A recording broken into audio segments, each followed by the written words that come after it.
A few days ago, an American citizen was detained by ICE for 5 minutes. Oh, sorry, I wasn't doing a dramatic pause. It's just that's literally the entire story. I know you must be thinking, what story? Well, yes, exactly. Why is this even on the news? Who reported on this? Why did they report on this? What was their purpose? To prove that all the white people are the pure embodiment of evil and that the only way the world will ever know peace is to annihilate all Republicans, burn the Constitution, level the White House, and open the border of the USA to anyone and everyone? I can only presume as much, because this isn't a story at all. It's a fart and a Category 1 million hurricane. Actually, it's more like 2 hurricanes. 2 hurricanes that are in the process of making love, freaky deaky style. Who the hell cares about someone being detained for 5 minutes? Why try to force this into being a story? That is what I'd like to ask you. Now just take a look at the fake emotion as she shakes her head in fake shame. The airport. So Ashland, he told you agents put him in handcuffs on Sunday just as he was about to board his flight.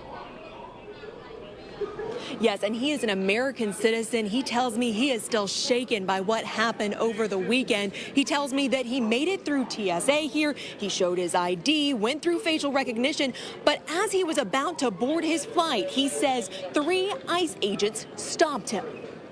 I'll never approach a door of an aircraft without wondering if there's guys standing back there. Philip says 3 ICE agents in tactical gear stopped him in the jet bridge, pinned him to the wall, and put him in handcuffs. Philip says he didn't resist. And they cuffed me and start asking me, what's your name? What's your birthday? I tell them I'm an American citizen. He says after about 5 minutes in handcuffs, agents found his Georgia ID and showed him a picture of the man they were actually looking for. He looks nothing like me, other than that he's a white guy and I'm a white guy. There was no probable cause here. A matching name and birth date is not probable cause. Now, the man in question, he doesn't seem to be hamming it up or anything. Like some woman lying about being pregnant to try and escape an arrest. He's just excited to be talking to the media, I guess. And I could certainly understand being irritated by the mix-up. Was there any apology? No, not at all. But what tale are these people chasing here to make it sound like it's a news story? They complain that ICE needs probable cause. Yeah, and the probable cause was a case of mistaken identity. The immigration attorney says a matching birth date, name, and skin color isn't probable cause. Well, then what the hell is? Shouting Admiral Akbar, death to America, as loud as they can? He wasn't arrested to begin with, Snake. He was detained. Oh no, how terrible. He was detained for 5 minutes. These are the types of gigasoys that infest our universities, brainwashing the youth into thinking that it's their responsibility to destroy their own government for the sake of foreigners. The man detained has a full beard and a clean-shaven, bald head, and said that the other person looks nothing like him aside from being white. Now, I don't know what the Englishman in question looks like, but anyone can shave their head, and he's also a man. So if the guy had a beard, then that means ICE is going off of cheekbones and eyes. You expect them to be 20/20 from the other side of a brick wall on cheekbones and eyes? Better to accidentally detain someone for 5 minutes than to let a real criminal free, wouldn't you say? But apparently, this micro-infraction is news now. It's just unfathomable to me that the fear-mongering regarding ICE has gotten to this point. So here's another article, presented by the very same network, WSBTV, Channel 2 News, reporting only 1 day after the airport catastrophe, and in the very same state. You tell me which sounds more serious to you. 3 men have recently been caught in Cartersville, Georgia, a state where the completion of an ICE supercenter has recently been successfully canceled by the slaves of democracy. The owner of Well-Made Industries, George, or by his real name, Ju Chen, 60, his nephew, Jia Chen, 31, and Jianji Lu, 55, a Chinese national. I'm assuming only the last one is a Chinese national, but based on the ages, I'm unsure of the other 2. They have all been indicted on charges of forced labor and conspiracy to commit forced labor. Now, I know Democrats like to lie about definitions, such as with the whole neighbors thing, or the community thing, or mental health, or women's rights, or Jim Crow 2.0, so let me clarify the literal charge of forced labor, okay? It means slavery.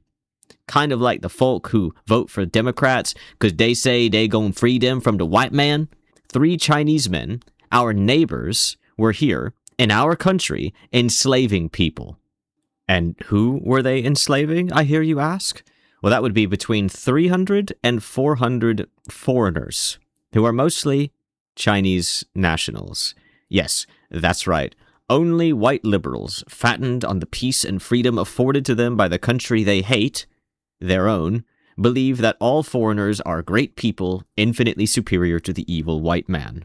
These guys were Chinese, and they were tricking their own countrymen into coming to America under false pretenses with the B1 and L1 visas, and they were then forcing them to work 12-hour shifts, 6 days a week, in unsafe and dirty conditioning, in a floor manufacturing company of all places.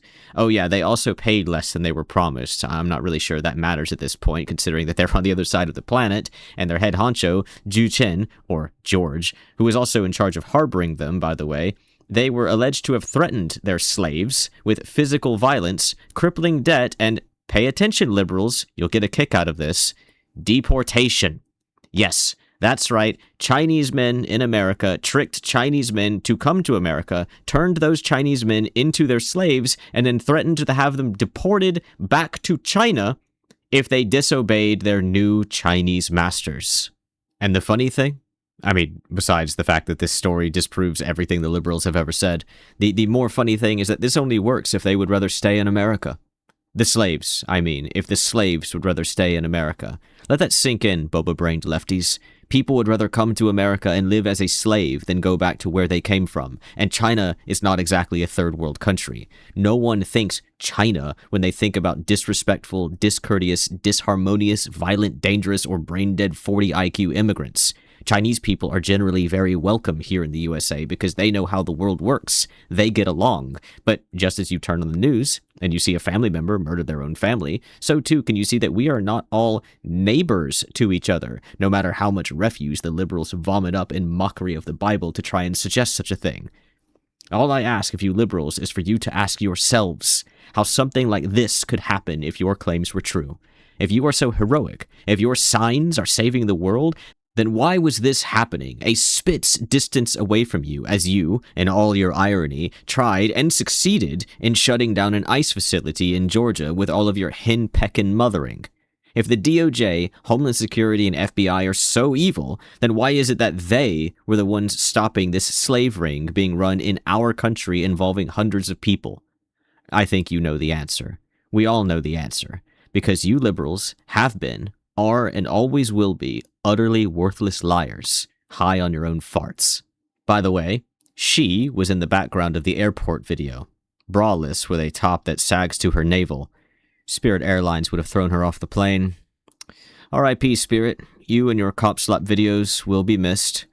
Anyway, that's all I wanted to whine about today. Thank you for watching, and if you enjoyed, please do the YouTube things.